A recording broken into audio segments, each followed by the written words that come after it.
Los movimientos de prosupinación, como lo habíamos comentado al principio, lo que hacen es poder dar una amplia gama de movilidad a la mano para que pueda ejecutar su movimiento. Ya sea un movimiento hacia palmar o hacia dorsal, vamos a tener ahí un posicionamiento para la mejor ejecución de nuestra herramienta a nivel prensil en nuestra mano. Por lo tanto, para poder de nuevo ir viendo la prosupinación solamente a modo de recordatorio, saber que existe la radio cubital proximal y distal, en donde usted puede recordar un poco de acá de la estructura de la articulación en sí, en donde podemos apreciar que si bien la cavidad sigmoidea menor o acá la escotadura radial, como dice la literatura más a nivel del inglés, es bastante pequeña. Por lo tanto, la articulación radiocubital superior, desde el punto de vista de estabilidad, si no tuviéramos los ligamentos sería muy inestable. El radio perdería de inmediato la relación con nuestra articulación en sí, porque el movimiento de prosupinación es cuando el radio se posa sobre el cúbito y vuelve a la posición normal. O sea, la parte móvil es el radio en una cadena cinética abierta, como se conoce, o con las extremidades sin tener ninguna limitación. Pero ¿qué ocurre con los ligamentos que van a rodear, sobre todo el ligamento anular? Lo que van a hacer es brindar la estabilidad necesaria para que la cabeza del radio no pierda relación con la cavidad sigmoidea menor o la escotadura como la veía antes. Específicamente el rodete de la cabeza del radio, que es lo que está alrededor, no lo de arriba, esta es la cúpula. El rodete es lo que va a estar ahí ya casi en la parte más cilíndrica en sí. Y la radio cubital inferior, lo mismo. Vamos a tener también una articulación que, si bien quizás no es tan cilíndrica como la anterior, también la cabeza del cúbito tiende a tener esta forma, una especie de ligamento que es, o mejor dicho, de cartílago, una estructura que va a rodear y vamos a tener cierto grado de movilidad, pero es un poquito más, el refuerzo mucho menor que la de arriba. Tiende a ser también una trocoides como la anterior, pero es acá donde ocurren los movimientos de prosupinación. La pregunta, eso es lo que decía Capaño, dice Capaño. Si usted observa su brazo, ¿cuánto más de pronación y supinación puede hacer? Casi siempre se evalúa con el codo 90 grados porque si lo hacemos en extensión se mezcla con la rotación externa y interna de hombro, entonces mejor evaluarlo acá. ¿Cuál es mayor? ¿Cuál es menor?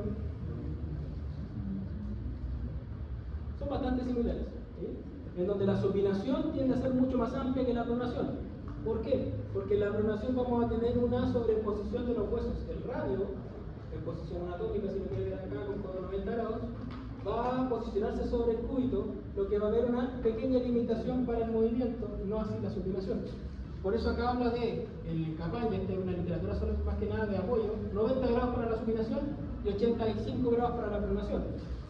Es lo que antiguamente se decía, solamente para que usted pudiera ver acá el eje neutro y los movimientos de supinación y pronación. Pero donde usted se va a ir a estudiar y donde vamos a nosotros tener como referencia es lo que nos dice el Newman, en donde los límites son un poquito menores, ¿bien?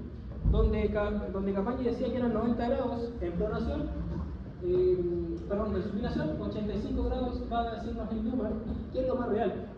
Debido a la tensión ligamentosa, sobre todo de cierta estructura, no vamos a tener quizás 90 grados de supinación. ¿Sí? La membrana interósea, los ligamentos también, la musculatura tiende a frenar un poco esta movilidad, pero está cercano a los 90 grados, en donde se va a ver sí o sí una disminución en su grado, es en la pronación, por esta sobreposición como les comentaba. Capaña antes era más limitado los estudios que podía hacer, ahora Newman tiene mucho más respaldo científico y puede observar que la pronación está mucho más limitada por también tensión muscular. Si usted observa, todos los músculos supinadores tienden a limitar la pronación y todos los músculos supinadores tienden a limitar la pronación, o sea, tenemos un componente muscular importante. Pero si se fijan, nuevamente vamos a tener un arco que está marcado acá con un color diferente. ¿Por qué aparece ese arco? Porque nuevamente también vamos a empezar a definir un arco funcional de la pronosupinación. Si el paciente, por X razón, no puede supinar y pronar, ya sea se mantiene en un eje neutro, porque se fracturó la cabeza del radio, porque quizás tuvo una fractura de las diáfisis de cualquiera de ambos huesos, etc., y tiene que empezar a mover de a poco, la recomendación es que el paciente empiece con supinaciones y pronaciones, ojalá lo más cercano a 50 grados. Si tengo un arco de 100 grados, que sería 50 para la supinación y 50 para la pronación, el paciente va a poder tomar un vaso, tomar una silla, agarrar el mouse, tomar cosas, tomar el teléfono, tomar el diario. O sea, tenemos muchas actividades en el día a día que van a estar entre los 50 grados de la pronación y 50 grados de la supinación. Todo lo demás serían rangos de amplitud máxima, el ROM máximo que tendríamos de supinación y pronación. Por lo tanto, ojalá esto también lo lleven a la práctica. Al supinar, saben que van a llegar a 85 grados, 90 diría capaz que, pero yo digo que 85 es un grado bastante dentro de lo que se ha visto y se ha estudiado. Y si yo puedo llegar hasta los 50 supinaciones, el paciente va a poder funcionar. Y la pronación va a ser de 75 en la amplitud total, pero si puedo llegar a los 50 de pronación, voy a tener también un ritmo funcional de 100 grados, que si tengo más tiempo de rehabilitar, puedo llegar a esta amplitud de 85, 75 y así. Pero le doy una ventana de 50 grados para cada movimiento, para que podamos tener ahí un rango óptimo para que el paciente sea funcional. ¿Qué es lo que nosotros esperamos al final? Esperamos que el paciente sea lo más funcional posible, dentro del periodo de la rehabilitación también, que ojalá sea lo más breve posible. ¿Qué va a ocurrir con la cinemática y electrokinemática? Muy sencillo. Nuevamente vamos a tener una ley convexa, cóncava, pero arriba, en la radio cubital superior, va a ser mucho más fácil recordar el movimiento que va a hacer. No sé si ahora lo van a poder hacer, pero si ustedes flexionan su codo y van acá a la cabeza del radio, a la interlínea que tiene por la parte más distal, y si pueden tomar de esta manera la cabeza del radio, ¿cómo van a saber que van a estar ahí? Van a supinar y pronar y van a sentir como la cabeza del radio rueda sobre sus deditos. ¿Sí? Lo vamos a volver a hacer en el laboratorio para los que quizás no captaron dónde está su cabeza del radio y cómo tomarla bien. Entonces lo puedo mover un poquito y... ¿Qué va a ocurrir? En la radio cubital superior, tanto para la pronación como la supinación, dado que tenemos ligamento anular que va a hacer que esto sea bastante estable y se mantenga en su lugar, la electrokinemática va a ser un giro, o una rotación, como dicen. Entonces, la radio cubital superior, tanto para supinar como para pronar, en la radio cubital superior es un giro de la cabeza del radio sobre la cavidad sigmoidea menor o la cavidad radial, o cotadura radial, que va a tener nuestro cúbito. Donde va a variar un poquito acá es en la radio cubital distal o en la radio cubital inferior, como ustedes quieran decir. Lo vamos a tratar de explicar de una manera en donde usted pueda decir que se está moviendo la articulación independiente que la mano está acá, porque si lo hago en posición anatómica y la explico como muy puntual, se pierde un poquito la funcionalidad. Me explico. La electrokinemática es fácil de entender si usted recuerda que este es el dorso de la mano y este es la palma de la mano. ¿Sí? Cuando yo hago supinación, o sea, este movimiento, el giro de la cabeza del radio o la rotación de la cabeza del radio va a ser hacia el dorso, o sea, hacia afuera. Eso es fácil, se va a mover en la dirección. Esta es una mano derecha que hizo esto, hacia afuera. ¿Sí? En cambio, la radio cubital inferior lo que va a hacer es el radio va a rodar y deslizar hacia el dorso, o hacia el dorsal, o hacia atrás. Es que ¿cuál es el problema? Si digo hacia atrás, tendría que ser acá. Eso es hacia atrás. Pues si tengo la mano acá, esto sería hacia abajo. Si tengo la mano acá, sería hacia adelante. Entonces, más que saber en qué dirección está o en qué posición está, acuérdense si va hacia el dorso o hacia la palma. ¿Sí? Por lo tanto, la electrokinemática de la supinación, en el caso de la radio cubital inferior, va a ser que el radio rueda y se desliza, ahí lo pueden ver, rueda y se desliza hacia el dorso de la mano, hacia afuera, hacia el dorso. Y la pronación sería lo contrario. El radio en este caso, o el extremo distal del radio, rueda y se desliza hacia la palma, hacia adentro, en relación al cúbito, la cabeza del cúbito. Porque esta parte de arriba, que es la radio cubital superior, sí o sí va a ser un giro, ya sea hacia afuera o hacia adentro, en relación al movimiento. Hacia dorsal, la supinación, hacia palmar, la pronación, si quieren aprenderlo así. Ahora, si usted me quiere decir, profe, en posición anatómica sería hacia afuera y hacia atrás, también sería lo correcto. ¿Ya? Si usted me explica, profe, está el codo 90 grados, y va a ser hacia afuera y hacia abajo, lo mismo. Si me explica cuál es la posición, usted puede adecuarlo a cómo se lo aprendió. Pero recuerden siempre que los movimientos de supinación son hacia el dorso y los movimientos de pronación son hacia la palma, como para darle una dirección. ¿Sí? Y arriba sigue siendo lo mismo, ya que un giro ya sea hacia afuera o hacia adentro. Por lo tanto, la electrokinemática de la pronosupinación es bastante sencilla. Radio cubital superior, gira o rota hacia afuera o hacia adentro, dependiendo del movimiento, y lo mismo va a pasar con la radio cubital inferior, en donde el radio rueda y se desliza, ya sea al supinar hacia el dorso o al pronar hacia la nuca. ¿Qué ocurre? ¿Qué limita la pronación y la supinación? Varias cosas.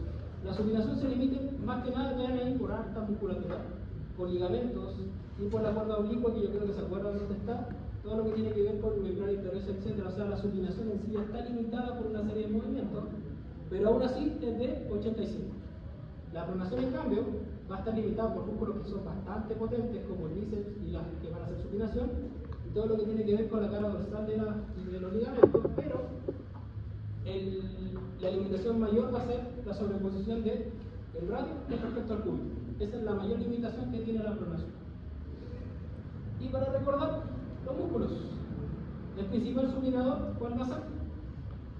Supinador corto. ¿Ya? Luego vamos a tener al bíceps, la brachioradial, inclusive al extensor de los dedos también, pero si vemos acá esta electromiografía, el primero dice que es el supinador, luego el bíceps y los músculos pronadores.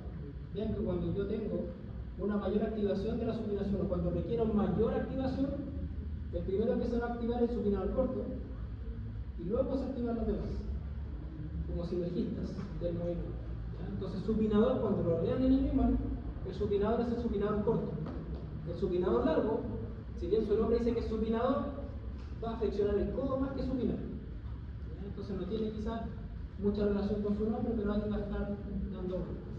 Y el bíceps, como lo habíamos dicho, el bíceps braquial supina más que el efecto de flexión de codo que se le podría dar, es más supinador que flexión de codo.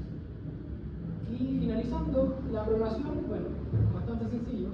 En la pronación tenemos el pronador redondo, el pronador cuadrado, algunos músculos flexores del carpo, flexores de los dedos que van a facilitar la flexión en sí, o la pronación, específicamente el pronador redondo. Y aquí podemos ver los nervios, ya sea el nervio mediano, el músculo cutáneo o el nervio radial con sus distintas raíces. Por lo tanto, queridos colegas, que van a tener que empezar a repasar, tanto para ahora como para el práctico de la próxima semana, que algunos me preguntan. En la prueba, todo lo que hemos dicho de hombro puede ser usado en su contra el día de la prueba. Son aspectos bastante teóricos, más que nada grados, repasos de algunos elementos de osteología y artrología que son importantes que vayan recordando, pero donde van a aplicar muchas cosas va a ser en el práctico. ¿Ya? En el práctico las preguntas no tienden a ser tan teóricas, tienden a ser más de aplicación. Así que le pueden tocar preguntas que va a tener que demostrar o con un paciente o con usted mismo, ya sea al momento de tener ahí un fantoma o algo, pero voy a tratar de que sean varias preguntas con algún usuario que usted lo explique, que lo explique, porque ya pasamos de la etapa de que usted exponía y era como más teórico. Ahora ya pasamos al nivel 2, en donde usted me va a explicar las cosas y vamos a conversar como kinesiólogos de cómo se hace. Ya no le voy a preguntar, indíqueme no sé, ¿cuántos grados de elevación puede hacer la clavícula? ¿Usted me va a decir? 45. Son 45 grados de elevación. Ah, ya, pero ¿cómo es el movimiento? No, nace de la esternoclavicular, eleva y aquí serían 45 grados y me lo va a mostrar con un paciente. Ya no va a ser así como que escríbamelo y léamelo porque eso para eso está la teórica. Tiene que ya empezar a soltarse un poquito. Lo más seguro es que el paciente que esté ahí sea alguien que no conozca. El Matías no lo voy a dejar que sea el paciente porque él es ayudante y los corazones frágiles, así que no puede traicionar.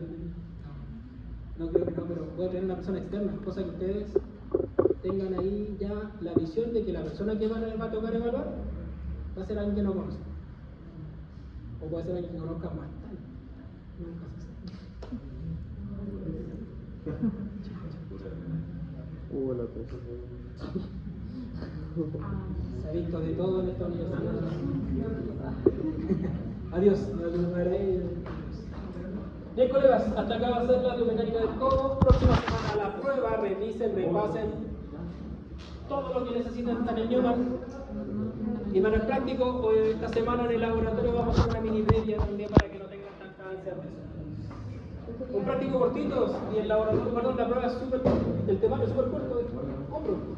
Así que para agarrar confianza, esta primera prueba les va a ir excelente. Y para que sepan más o menos cómo son mis pruebas teóricas biomecánicas, porque algunos no saben cómo son. Algunos ya conocen ya el neuro, cómo es las pruebas, así que con fe nomás. Ya chicos, que les vaya muy bien.